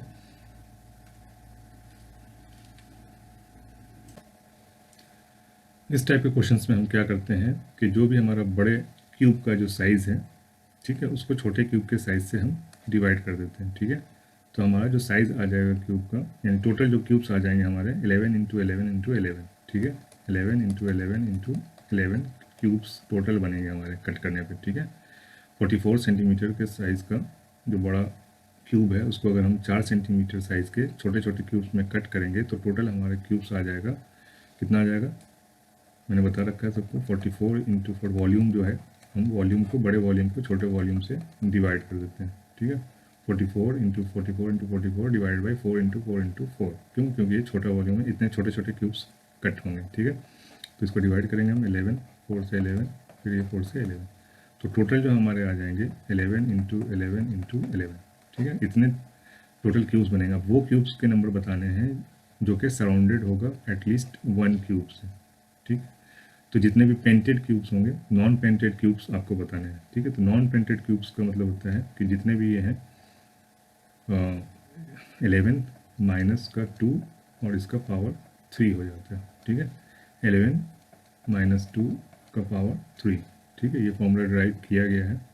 ठीक है, अगर आप किसी को अगर सीखना है तो मेरे यूट्यूब में वीडियो मैंने बना रखा है इसका, पेंटेड क्यूब्स के नाम से, वहाँ पे आप जाके इसके बारे में डिटेल में सीख सकते हो कि पेंटेड क्यूब्स का हम कैसे फाइंड करते हैं, कि सारे एटलीस्ट वन फेस पे पेंट हो तो कितने होंगे, कितने क्यूब्स ऐसे होंगे जिनके ऊपर एक भी पेंट नहीं होगा। ठीक है, कितने क्यूब्स ऐसे होंगे जिनके 3 फेसेस पे पेंट होंगे, और ऐसे कितने क्यूब्स होंगे जिनके सिर्फ 2 फेसेस पे पेंट होंगे। ठीक है, तो ये सारा डिटेल उसमें दिया हुआ है, आप उसको देख सकते हो, लिंक आपका डिस्क्रिप्शन में दिया हुआ है, आई बटन से भी आप जाकर देख सकते हो। ठीक है, तो ये पेंटेड क्यूब है, इसमें आपको बताना है कि कितने ऐसे क्यूब्स होंगे 4 सेंटीमीटर वाले जिनके ऊपर कोई पेंट नहीं होगा। क्यों पेंट नहीं होगा, क्योंकि वो किसी न किसी क्यूब से घिरे होंगे, सराउंडेड होंगे किसी न किसी क्यूब से, इसकी वजह से उनके ऊपर पेंट नहीं चढ़ेगा। अगर आप पेंट करके क्यूब को पेंट करके कट करोगे 4-4 सेंटीमीटर का तो उनके ऊपर पेंट नहीं आएगा, यही मतलब होता है इस लाइन का। ठीक है, छोटे बच्चे हैं क्लास 6 के, उनको समझने में दिक्कत होगा, लेकिन आप इस वीडियो को देखोगे बिल्कुल क्लियर हो जाएगा, एकदम क्रिस्टल क्लियर हो जाएगा। वैसे भी आपको 8 में जाकर पढ़ना है, तो अभी से अगर समझ लोगे इस बात को तो बहुत अच्छा रहेगा। तो यहाँ पे क्या आंसर हो जाएगा, 11 माइनस 2 दैट इज 9, 9 × 9 × 9, तो 9 9 81, उसको फिर 9 से मल्टीप्लाई करेंगे तो 9 1 9, 9 8 72। ठीक है, तो 729 ऐसे क्यूब्स होंगे जो किसी न किसी क्यूब्स के से सराउंडेड होंगे। ठीक है, तो यहाँ करेक्ट आंसर 729 हो जाएगा। नेक्स्ट क्वेश्चन है आपका 29, 1 डेसीमीटर बराबर होता है किसके। ठीक है, तो ये आपको पता है, metre, centimetre, metre, centimetre, decimetre, ये आपका मिली होता है, फिर सेंटी होता है, फिर डेसी होता है, फिर मीटर होता है। ठीक है, millimetre, centimetre, decimetre, then metre. तो एक स्टेप आप इधर जा रहे हो, कहाँ, बड़े से, ठीक है, छोटे से बड़े की तरफ जा रहा हूँ, ठीक है, डेसीमीटर से मीटर की तरफ जा रहा हूँ। और कितना स्टेप है, एक ही स्टेप है, ठीक है। और छोटे से जब बड़े यूनिट की तरफ जाते हैं तो हम डिवाइड करते हैं, कितने से, 10 से करेंगे, क्यों, क्योंकि एक स्टेप हम ऊपर जा रहे हैं, ठीक है। तो 1/10 हो जाएगा, इसको हम लिख सकते हैं 1 × 10⁻⁻1 भी लिख सकते हैं, ठीक है।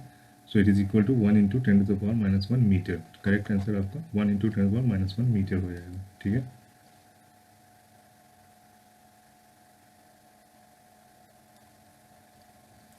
ओके, नेक्स्ट क्वेश्चन देखते हैं हम। क्वेश्चन नंबर कितना है, 30 है ये। कौन सा विकल्प बढ़ते हुए क्रम में व्यवस्थित भिन्नों को दर्शाता है, ठीक है। अगर फ्रैक्शन को आपको चेक करना है तो सबसे आसान होता है उसको आप भिन्न में, यानी कि इसको आप दशमलव में कर लीजिए, बहुत ही ईजी होता है पता लगाना कि कौन सा सबसे छोटा है, कौन सा बड़ा है, ठीक है। तो इसको आप करेंगे 5/8 है, तो पॉइंट डालेंगे, 8 6 48, 20 बचेगा, 8 2 16, 8 5 40, 0.625 आ जाएगा पहले वाले का। 7 को 12 से डिवाइड करेंगे तो पॉइंट देंगे 70 हो जाएगा, 12 6 72, फिर 8 बचेगा 80, ठीक है, फिर 12 6 72, फिर 8 बचेगा, 0.666 चलता रहेगा, ठीक है। सॉरी, ये 70 होगा तो 72 तो आप नहीं कर सकते हो, ठीक है। तो यहाँ पे आप क्या कर दोगे, 12 6 72 होता है तो पॉइंट दोगे 70 आएगा, तो 12 6 72 नहीं, 12 5 60 आप कर सकते हो, ठीक है। 10 बचेगा, ठीक है, 10 बचेगा, उसमें आप फिर से एक जीरो लगाओगे, 100 आ जाएगा, तो 12 8 96 कर सकते हो। फिर 4 बचेगा, फिर 40 हो जाएगा वो, तो 12 3 36 कर सकते हो, फिर 40 हो जाएगा, चलता रहेगा, रिपीटिंग हो जाएगा, ठीक है। तो 0.583 आ गया इसका। अगला है 3/4, तो 4 से जब डिवाइड करोगे तो 30 हो जाएगा, 4 7 28, फिर 20 आ जाएगा, 4 5 20, 0.75 आ गया। इसको करोगे आप 13 को 16 से डिवाइड करोगे तो क्या आ जाएगा, पॉइंट डालोगे 130 हो जाएगा, ठीक है। तो 16 से जब डिवाइड करेंगे तो कितना हो जाएगा हमारा, 16 इंटू पॉइंट हो जाएगा तो ये 130 हो जाएगा, 16 इंटू 8, ठीक है, 16 8 128, ठीक है। फिर 2 बचेगा, 20 हो जाएगा, 16 16, फिर 4 बचेगा, तो 16 टू 32 ऐसा कर सकते हैं। तो सबसे बड़ा यहाँ पे आपको यही आ रहा है, ठीक है। सबसे छोटा आपका 0.583 है, ये एक नंबर है। 625 ये 2 नंबर है, सब पॉइंट में है। ये 0.75 है तो ये 3 नंबर हो गया, और ये 4 नंबर हो गया, ठीक है। तो सब 7/12 सबसे पहले किस में है, एक में ही है, वो इसमें है सबसे छोटा, यानी आपको असेंडिंग ऑर्डर में करना है, ठीक है, बढ़ते हुए क्रम में। तो सबसे छोटा पहले करना है, तो ये आपका सबसे छोटा आपका यहाँ पे है, सबसे पहले आपको मिल गया, ठीक है। तो सही आंसर आपका 4 हो जाएगा। ओके, क्लियर है। नेक्स्ट क्वेश्चन देखेंगे, क्वेश्चन नंबर 31, ठीक है। ये भी सिंप्लीफाई करने का है, कुछ नहीं करना है आपको, सीधा सीधा है हिसाब किताब, ठीक है। या तो आप नीचे एक के नीचे एक लिख के भी कर सकते हो, वो ज़्यादा इजी होता है, वरना आप यूनिट प्लेस पे भी, प्लेस के हिसाब से भी आप कर सकते हो, ठीक है। तो यहाँ पे आप देख सकते हैं 5 + 5 10 + 2 12, ठीक है। तो ये जोड़ है, सॉरी ये आप माइनस में है तो इसको आप नहीं जोड़ सकते हो, ये माइनस में, तो जहाँ जहाँ पे आपका प्लस है उन सबको आपको जोड़ना होगा, ठीक है। तो इन तीनों को हम जोड़ देंगे, ठीक है। किसको किसको, इसको इसको और इसको, इन तीनों को जोड़ेंगे, उसके बाद फिर इसको माइनस कर देंगे, ठीक है। तो जोड़ने पे क्या मिलेगा हमको, 5 5 10 और 1 11 का 1 हासिल 1 2 और 1 3 जो हासिल था, 3 3 6 4 10 का 0 हासिल 1 1 में 0 में 1 जोड़ा तो 1 और 4 5 5 और 3 8, ठीक है। फिर पॉइंट है, पॉइंट के बाद है 1 + 5 6 6 + 5 11 का 1 कैरी 1 3 + 1 4 4 + 7 11, ठीक है। 11 + 4 15 का 5 कैरी 1, ठीक है। अब यहाँ पे 8 बचा तो 8 1 9 9 9 18, ठीक है। 1851.801 आ गया। इसमें से आपको माइनस करना है 1042.792, ठीक है। तो यहाँ पे 11 हो जाएगा, तो 9 2 11, यहाँ पे 9 आ गया, ठीक है। तो 9 में से 9 गया 0 हो गया, ठीक है। यहाँ पे किया हुआ है, आप देख भी सकते हो, ठीक है। सिंपल सब्सट्रैक्शन एडिशन है पॉइंट का, सिर्फ टाइम टेकिंग क्वेश्चन है। 9 आ गया, यहाँ पे आपका क्या बचा है, 7 बचा, तो 7 में 7 गया तो 0 बचा, 0.009 आपका एक में ही है, तो इतने पे ही आपको आंसर यहाँ पे मिल जाएगा, ठीक है। तो पूरा करने की ज़रूरत नहीं है आपको। तो ये सारे टेक्निक आपको सैनिक स्कूल या किसी भी स्कूल एडमिशन में आपको ये इस्तेमाल करना पड़ेगा, इस टेक्निक को, तभी आप सही से मार्क्स इकट्ठा कर सकते हैं कम से कम समय में। नेक्स्ट क्वेश्चन देखेंगे, क्वेश्चन नंबर 32। एक आयतकार टैंक है, एक रेक्टेंगुलर टैंक है, 15 centimetre long, 12 centimetre wide and 8 centimetre height, has high was completely filled with water. Find the volume of the water in the tank. ठीक है, वॉल्यूम बताना है। तो वॉल्यूम के लिए आपका इजी है, बहुत इजी क्वेश्चन है। क्यूबिक सेंटीमीटर, ट्रैप भी नहीं है यहाँ पे, ठीक है, क्यूबिक सेंटीमीटर में दे रखा है, ठीक है। तो 15 इंटू 12 इंटू 8 कर देना है, ठीक है। तो आप कर सकते हो 12 एट जा कितना हो जाता है, 12 एट जा 96, ठीक है। 96 में आप 15 से मल्टीप्लाई कर दो, 15 6 जा 90 का 0 कैरी 9, ठीक है। 15 9 जा 135 प्लस 9, ठीक है, तो 144, ठीक है। तो 1440 क्यूबिक सेंटीमीटर आपका सीधा वॉल्यूम यहाँ पे आ जाएगा। नेक्स्ट क्वेश्चन देखते हैं, क्वेश्चन नंबर 33, ठीक है। क्वेश्चन नंबर 33 में क्या दे रखा है, 3 अंकों की संख्या है, 3 अंकों की संख्या n द्वारा 2272 तथा 875 को विभाजित करने पर हमें एक ही शेषफल प्राप्त होता है। तो n के अंकों का योगफल क्या होगा, ठीक है। तो यहाँ पे इस टाइप के क्वेश्चंस में आपको ट्रिक का यूज़ करना पड़ेगा, ठीक है। इसमें ट्रिक क्या होता है, ट्रिक ये होता है कि जो भी आपका वो नंबर है, वो नंबर इन दोनों को सब्सट्रैक्ट करने पे जो भी नंबर आएगा उस नंबर से आप दोनों को डिवाइड करोगे तो आपको सेम रिमाइंडर मिलेगा। तो इन दोनों को सब्सट्रैक्ट करने पे क्या मिल जाएगा मुझे, 2272 को 875 से सब्सट्रैक्ट कर देते हैं तो 7 और 5 12 हो जाएगा, 7 मिल जाएगा, यहाँ पे 6 हो गया, 6 9 प्लस 7 16 हो जाएगा, फिर यहाँ पे 1 बचेगा, ठीक है। तो ये 11 हो जाएगा, 8 प्लस 3 11, और यहाँ पे 1 पहले से बचा हुआ है। तो 1397 वो नंबर है, ठीक है। 3 अंकों की संख्या n द्वारा इन दोनों को विभाजित करने पर हमें एक ही शेषफल बनेगा। On dividing 2272 as well as 875 by 3 digit number n we get same remainder, the sum of the digits of n is, ठीक है। तो उसके डिजिट्स का सम कर दिए, 4 डिजिट नंबर है, इसको हम 3 डिजिट नंबर बनाएंगे, कैसे, प्राइम फैक्टराइजेशन करके, ठीक है। तो ये किस नंबर से कटने वाला है ये, तो अगर हम देखेंगे 9 प्लस 1 10 होता है, 7 प्लस 3 भी 10 होता है, तो ये 11 से ये नंबर डिवाइड हो जाएगा। तो 11 1 11, 11 2 22, 11 7 77। अब यहाँ पे आपको 3 डिजिट का नंबर मिल चुका है, ठीक है। 3 डिजिट नंबर है, इससे आप जब डिवाइड करेंगे इसको और इसको तो आपको क्या मिलेगा, सेम रिमाइंडर मिलेगा, ठीक है। तो अभी 1 प्लस 2 प्लस 7 कितना हो जाएगा, 2 प्लस 1 3, 3 प्लस 7 10 हो जाएगा, ठीक है। 7 2 9 1 10, तो करेक्ट आंसर यहाँ पे आपको 10 हो जाएगा, ठीक है। नेक्स्ट क्वेश्चन देखेंगे हम, क्वेश्चन नंबर, तो यहाँ पे आंसर 10 हो गया। नेक्स्ट क्वेश्चन है क्वेश्चन नंबर 34, ठीक है। जूलिया को आधे घंटे कपड़े धोने, अपने बालों में कंघी करने और अपने कपड़े पहनने के लिए लगता है तथा 1/4 घंटा नाश्ता करने में लगता है। तो जूलिया को स्कूल जाने के लिए तैयार होने में कितना समय लगेगा, ठीक है। तो दोनों समय को जोड़ देना है, हाफ आवर, ठीक है, half hour plus 1/4, so half plus 1/4 add करेंगे आप, क्या मिल जाएगा, 4, इसका एलसीएम हो जाएगा, 2 2 ज़ा 4, 2 1 ज़ा 2 प्लस 1, यानी कि 3/4 आवर्स उनको तैयार होने में लगेंगे, ठीक है। तो करेक्ट आंसर आपका 1 हो जाएगा, 3/4 आवर्स, ठीक है। नेक्स्ट क्वेश्चन है हमारा, रोमन संख्याओं को निम्नलिखित में से कौन सी संख्या गलत है, ठीक है। इसमें से कौन सी संख्या गलत है, तो ये आपका क्या हो जाएगा, ठीक है, एल है, ये 10 है, ये 12 है, तो एल क्या हो जाता है आपका 50, और ये 10 उसमें जोड़ दिया है, 50 और 10 कितना हो जाएगा 60, ठीक है। तो 60 प्लस 2, तो ये 62 हो जाएगा। ये आपका 10 है, ये सी है, सी आपका सेंट होता है 100 में से 10 माइनस कर देंगे, लेफ्ट साइड में है, तो ये 91 हो जाएगा, ठीक है। और ये आपका 100 है, 100 में से 50 माइनस करेंगे तो 50 आएगा, लेकिन 50 के लिए हम ऑलरेडी एल यूज़ करते हैं, ठीक है। तो जब एल यूज़ करते हैं तो एल सी लिखने का कोई मतलब नहीं बनता है, दैट्स वाई ये आपका रॉन्ग हो जाएगा, ठीक है। ये आपका सही है, एल में से आपने 10 माइनस किया है तो ये 40 प्लस 4, ठीक है, 44 हो जाएगा ये। तो ये आपका जो आंसर है यही करेक्ट आंसर है, जो कि गलत है, रोमन संख्या ये गलत है, this is incorrect Roman numeral, ठीक है।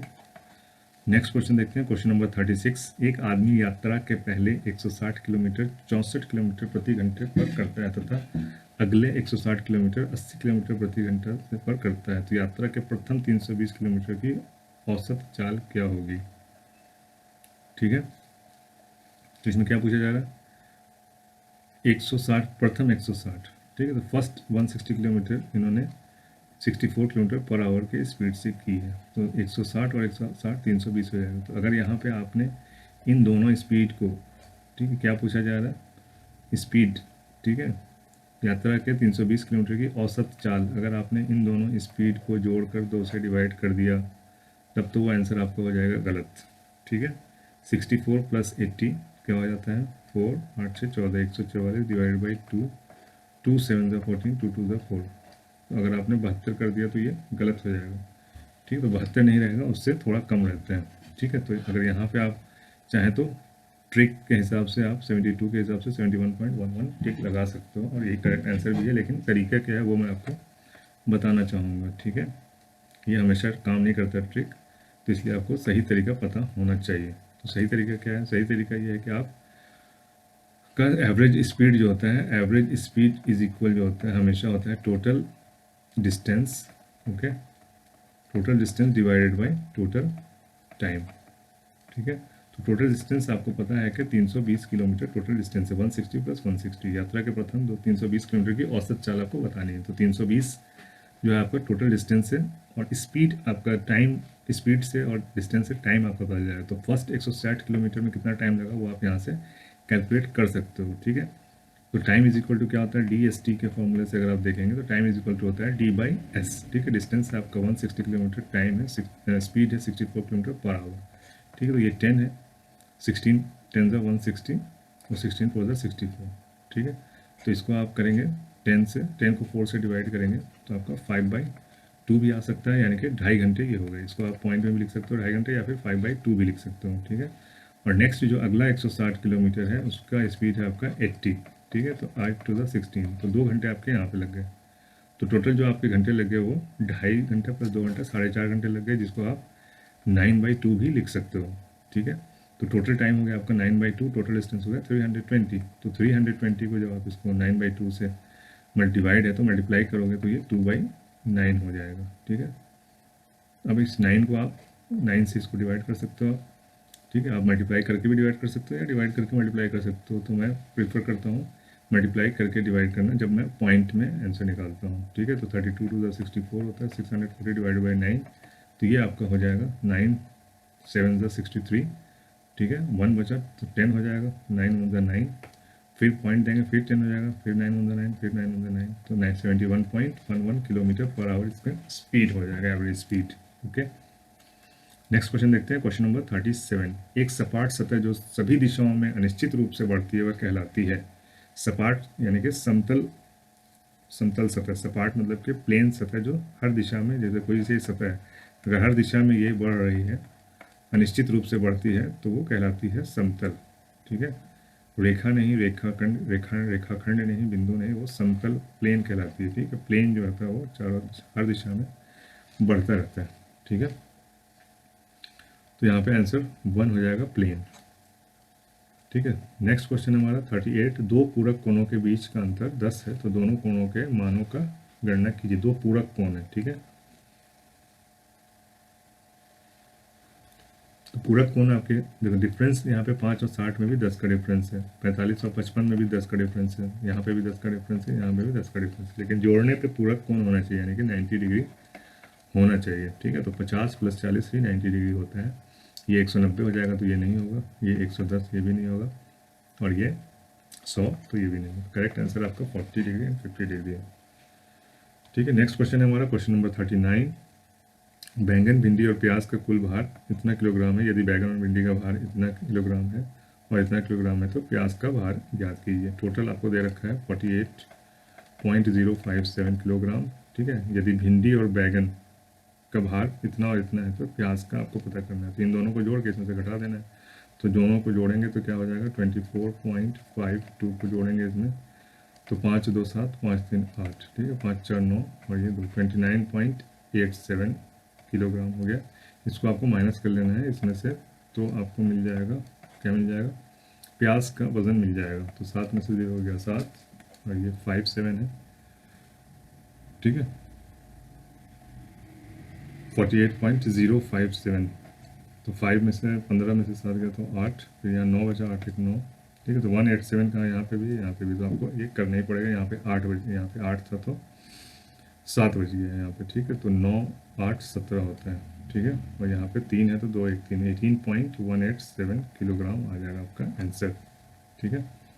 नेक्स्ट क्वेश्चन हमारा क्वेश्चन नंबर 40। एक घनाभ में कितने फलक होते हैं, यानी how many faces are there in the cuboid. Cuboid के अंदर कितने फेस होते हैं आपको पता ही है, आपने पढ़ रखा है क्यूबॉइड, ठीक है। क्यूबॉइड के अंदर टॉप एंड बॉटम होता है, 1 टॉप प्लस 1 बॉटम और 4 साइड्स होते हैं, ठीक है। तो टोटल फेसेस जो हो गए आपके 6 फेसेस हो गए, ठीक है। टोटल फेसेस हो गए ऊपर नीचे और चारों दीवार, 4 दीवार और छत और ज़मीन, तो टोटल हो गए आपके 6 फेसेस, ठीक है।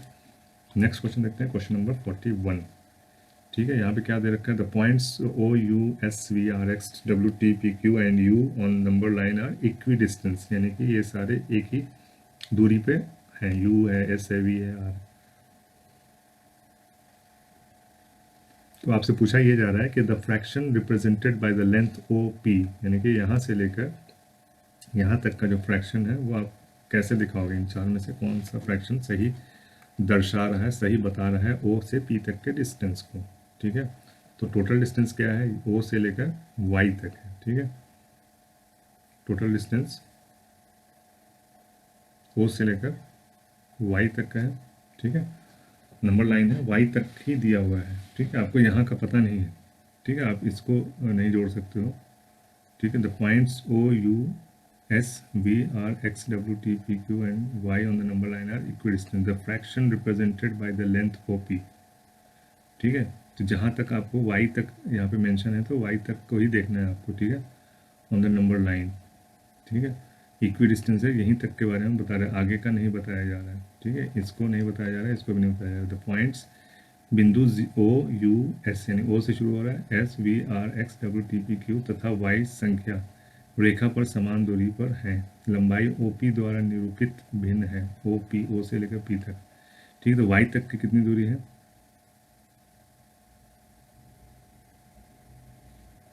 वाई तक की कितनी दूरी है, 1 2 3 4 5 6 7 8 9 10, ठीक है। टोटल है 10, 10 में से कितना है, ओ से लेकर पी तक की दूरी का आपको फ्रैक्शन बताना है। तो ओ से पी तक कितना हो गया, 1 2 3 4 5 6 7 8, ठीक है। तो 8 फ्रैक्शन है, 8/10 फ्रैक्शन है ओ से पी तक की दूरी, ठीक है। ओ से वाई तक है 10 और ओ से पी तक है 8, ठीक है। तो टोटल फ्रैक्शन हो गया आपका 8/10, इसको आप कट कर सकते हैं, 2 4 8 2 5 10, तो आंसर आपका हो जाएगा 4/5, ये फ्रैक्शन ये शो कर रहा है, ठीक है। ओ से पी जो है वो 4/5 फ्रैक्शन शो कर रहा है, ठीक है। अगर आप इसको भी जोड़ेंगे उसमें तो कितना हो जाएगा, 12 हो जाएगा ये, ठीक है। टोटल 12 हो जाएगा और ये 8 ऊपर है, तो 4 2 8 4 3 12, 2/3 आएगा, जो कि आंसर है भी नहीं, ठीक है। होता तो भी गलत हो जाता, क्योंकि यहाँ बात सिर्फ वाई तक की हो रही है, ठीक है, और पी तक की बात हो रही है, ठीक है। टोटल है ओ से वाई तक, उसमें से ओ से पी तक कितना फ्रैक्शन होगा वो बताना है आपको, ठीक है। Correct answer is third. Next question है हमारा क्वेश्चन नंबर 42, ठीक है। The two consecutive integers between which the fraction 5/7 lies, ठीक है। 5/7 किनके बीच में लाई करेगा, तो इसको आप पॉइंट में करके देख लो, ये भी क्लास 8 का है क्वेश्चन, ठीक है, रैशनल नंबर का। तो आप इसको डिवाइड करोगे तो क्या हो जाएगा, पॉइंट दोगे तो ये 50 हो जाएगा और ये 7 7 49 हो जाएगा, ठीक है। 7 7 49, फिर 10 बचेगा, 7 7, फिर कितना बचेगा, 30 बचेगा, 7 4 20, तो ये 0.714 है। तो ये 0 और 1 के बीच में ही आएगा, यानी 1 से छोटा है और 0 से बड़ा है, 0.714। और इसके लिए मैंने और भी बता रखा है कि जब भी आपका फ्रैक्शन में, किसी भी फ्रैक्शन में अगर न्यूमरेटर छोटा है डिनोमिनेटर बड़ा है तो ये हमेशा 0 और 1 के बीच में ही आने वाला है, ठीक है। अगर न्यूमरेटर छोटा है डिनोमिनेटर बड़ा है तो ये हमेशा 0 और 1 के बीच में ही ये फ्रैक्शन लाई करेगा, ठीक है। नेक्स्ट क्वेश्चन देखते हैं क्वेश्चन नंबर 43, निम्नलिखित में से कौन सा भिन्न सबसे छोटा है, ठीक है। यहाँ पे भी आप पॉइंट से चेक कर सकते हैं, ठीक है। सबसे छोटा आपको बताना है, तो 5 8 40 होता है, ठीक है। 0.8 आ गया, 3 1 3, ठीक है, ये बड़ा है, 3 1 3, फिर 20 हो जाएगा, 2 बचेगा तो 20 हो जाएगा, 3 6 18, फिर ये रिपीट होता रहेगा 1.66। यहाँ पे भी छोटा है, ठीक है, तो 6 पॉइंट देंगे तो 50 हो जाएगा, 6 8 48, फिर 20 बचेगा तो 6 3 18, ये चलता रहेगा 0.833। यहाँ पे करेंगे हम तो 2 0.5 आ जाएगा, 5 डिवाइड बाई 2 इज 2.5। तो सबसे छोटा कौन सा हो गया, 0.8 सबसे छोटा हो गया, ठीक है। 0.833 बड़ा है, उससे बड़ा ये है, और सबसे बड़ा 2.5 है, ठीक है। तो यहाँ पे आंसर क्या हो जाएगा आपका, 1 हो जाएगा 4/5, ठीक है। नेक्स्ट क्वेश्चन देखते हैं, क्वेश्चन नंबर 44। किस संक्रिया के अंतर्गत पूर्णांक समृद्ध बंद होते हैं? Whole numbers are closed under which operation? ठीक है, होल नंबर्स आपके कहाँ से शुरू होते हैं, 0 से अनंत तक, इन्फिनिटी तक आपके होल नंबर है। तो होल नंबर किस में क्लोज होते हैं, क्लोज्ड अंडर विच ऑपरेशन? ठीक है, सब्सट्रैक्ट करेंगे तो आपका माइनस में आ जाएगा, वो होल नंबर से बाहर चला जाएगा। डिवीजन भी करेंगे तो पॉइंट में आ जाएगा, पॉइंट में होल नंबर नहीं होता है, ठीक है।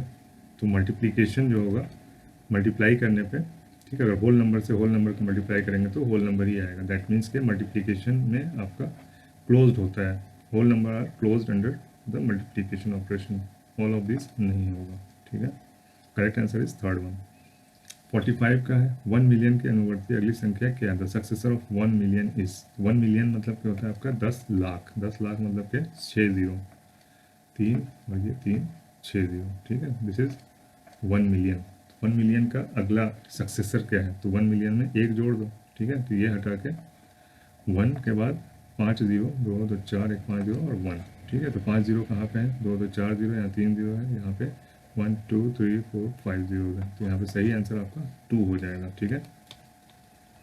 क्वेश्चन नंबर 46 देख लेते हैं। 46, दो संख्याओं का HCF 12 है तथा उनका अंतर 12 है। यह संख्याएं निम्नलिखित में से कौन सी हो सकती हैं?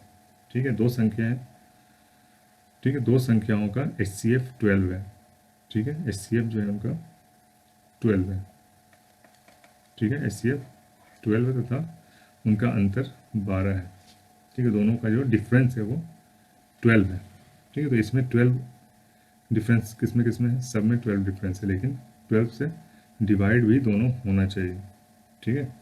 तो 12 से 84 डिवाइड हो जाएगा, 12 से 84, 12 8 96, ये नहीं होगा, ठीक है।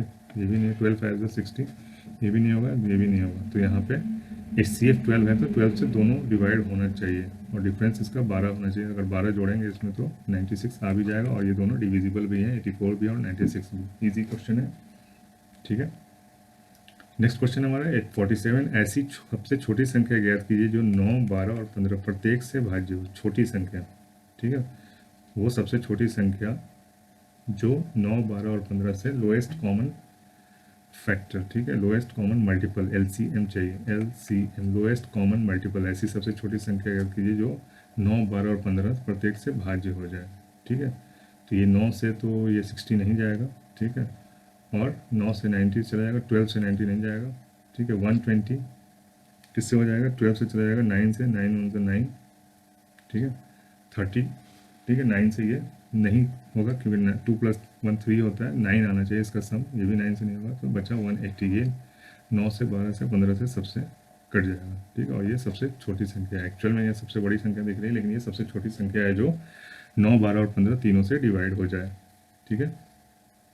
नेक्स्ट क्वेश्चन है हमारा 48। साबुन पाउडर का एक विशिष्ट ब्रांड ₹15 प्रति पैकेट में बेचा जाता है, ठीक है। A certain brand of soap powder is sold at ₹15 पर पैकेट, ₹15 पर पैकेट है।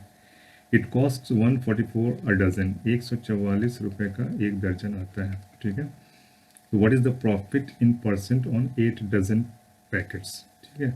बेचा जाता है 15 रुपये पर पैकेट के हिसाब से, ठीक है, और लाया जाता है, उसका परचेज है 144 अ डजन, ठीक है। कॉस्ट प्राइस है 144 12 का। तो इसको आप कट करोगे तो एक पैकेट कितने का पड़ेगा, 12 रुपये का कॉस्ट प्राइस आ रहा है, ठीक है। 15 रुपीज़ में बेचा जा रहा है। तो what is the profit in percent, percent में बताना है प्रॉफिट ऑन 8 डजन, ठीक है। तो परसेंट प्रॉफिट का ये होता है कि कितना भी आप, जो आपको परसेंट प्रॉफिट एक पैकेट में होगा, सेम परसेंट प्रॉफिट आपका कितने भी डजन बेच दो, 10 लाख 25 करोड़ कितने भी डजन पैकेट्स बेच दो, परसेंट प्रॉफिट आपका हमेशा सेम ही रहेगा। तो जो एक पे रहेगा वही 10 पे रहेगा, वही 20 पे रहेगा, वही 25 पे रहेगा। तो एक पे कितना हो जाएगा आपका प्रॉफिट है, 12 में खरीदा 15 में बेचा, तो 3 का प्रॉफिट है। कितने पे प्रॉफिट है, 12 पे, यानी जो ओरिजिन है आपका 12 से 15 जा रहा है, तो नीचे आपका हमेशा 12 रहेगा कॉस्ट प्राइस, ठीक है।